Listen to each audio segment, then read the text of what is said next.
wigeze wumva indirimbo za kiliziya zivuguruwe mu buryo bwa kijyambere? Ese uzi itsinda ry'abaririmbyi b'abakristo ryitwa Rwandan Catholic All Stars rihuje impano ziturutse mu madini atandukanye ngo bahimbaze Imana mu bumwe? Ni bande bari inyuma y'izi ndirimbo ziri guhindura uburyo twumva umuziki wa gikristo mu Rwanda? Reka dusubize ibyo bibazo byose.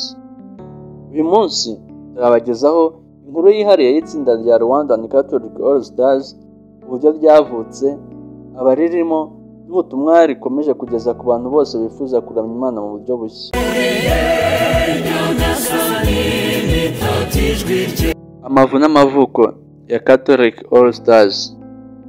Umushinga wa Catholic All Stars washinzwe na Emmy Pro, umuhanga mu gutunganya umuziki.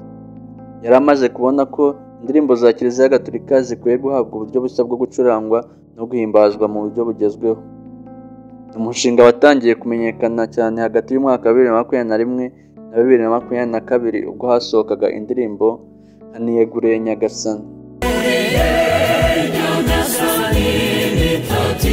Dore uko Catholic All Stars ikora n'abaririmbyi bayigize. Catholic All Stars ntabwo ari korali imwe gusa, ahubwo ni ihuriro ry'abaririmbyi bafite impano zitandukanye.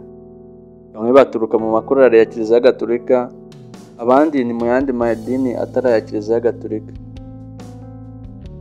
ariko nabo aba ari abakristo. Bose bafite intego yo guhimbaza Imana mu bumwe. Dore bamwe mu baririmbyi bakorana na Catholic All Stars. Uwa mbere ni Mani Martin. Mani Martin wamenyekanye mu ndirimbo Niyeguriye Nyagasani, ihuza injyana ya gakondo n'umuziki wa kijyambere. Undi muhanzi ukorana na Catholic All Stars ni Aline Gahongayire. Aline Gahongayire umwe mu bahanzi b'ikirangire mu muziki wa gospel, bakoranye remix y'indirimbo yitwa Byose Bihira Abakunda Imana. Dore ubutumwa n'intego bya Catholic All Stars. Intego nyamukuru ya Catholic All Stars ni uguhanga udushya mu muziki wa gikristo, by'umwihariko mu rwego rwa Gatolika.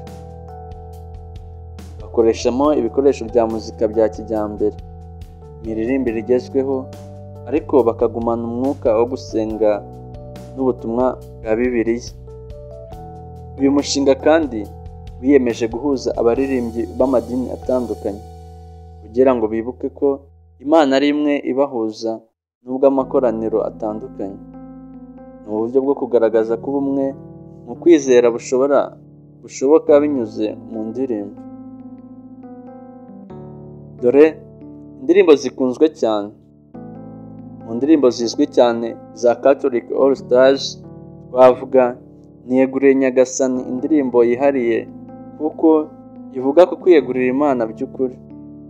Indi ndirimbo ya kabiri ikunzwe, Byose Bihira Abakunda Imana remix, ikumbuza abantu ko Imana iteka igirira neza abayikunda. Indi ndirimbo ya gatatu ikunzwe ya Catholic All Stars ni Imana Idukunda, indirimbo yuje ubutumwa bw'urukundo rw'Imana. Indi ndirimbo ya kane ikunzwe ya Catholic All Stars, Nzaterura Ndirimbe. N'izindi ndirimbo nyinshi zikunzwe ku mbuga nkoranyambaga nka Spotify, YouTube na Audiomack.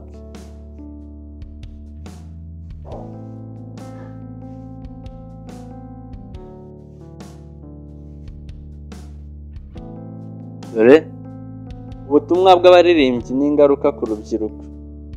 Abagize Catholic All Stars bavuga ko bifuza gukangurira urubyiruko rw'abakristo kubona ko no mu ndirimbo za Kiliziya hagaragaramo uburyo bushya bwo kuramya Imana, butari ukubera imigenzo gusa, ahubwo ari uburyo bwo gushyira umutima mu bahanzi b'iyobokamana. Uyu mushinga watangiye no kwitabira ibitaramo bitandukanye nko mu masakaramentu y'urubyiruko, ahandi bakorana n'amakorali y'ingeri zose mu Rwanda no hanze. Catholic All Stars irateganya gukomeza gukora indirimbo nshya zihuza umuco n'iyobokamana ndetse gushyira hanze alubumu nshya mu minsi iri imbere. Hari gahunda yo gutegura ibitaramo by'imbonankubone live concert ndetse no gusohora amashusho y'indirimbo nshya video clips mu rwego rwo kurushaho kugeza ubutumwa bw'Imana kure cyane. Murakoze cyane kuba mwakurikiranye iyi nkuru iri kuvuga kuri Rwandan Catholic All Stars.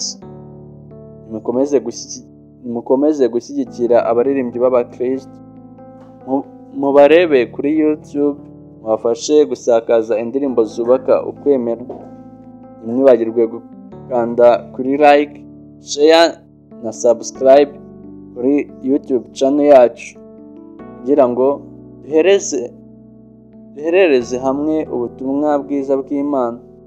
Imana ibahe umugisha.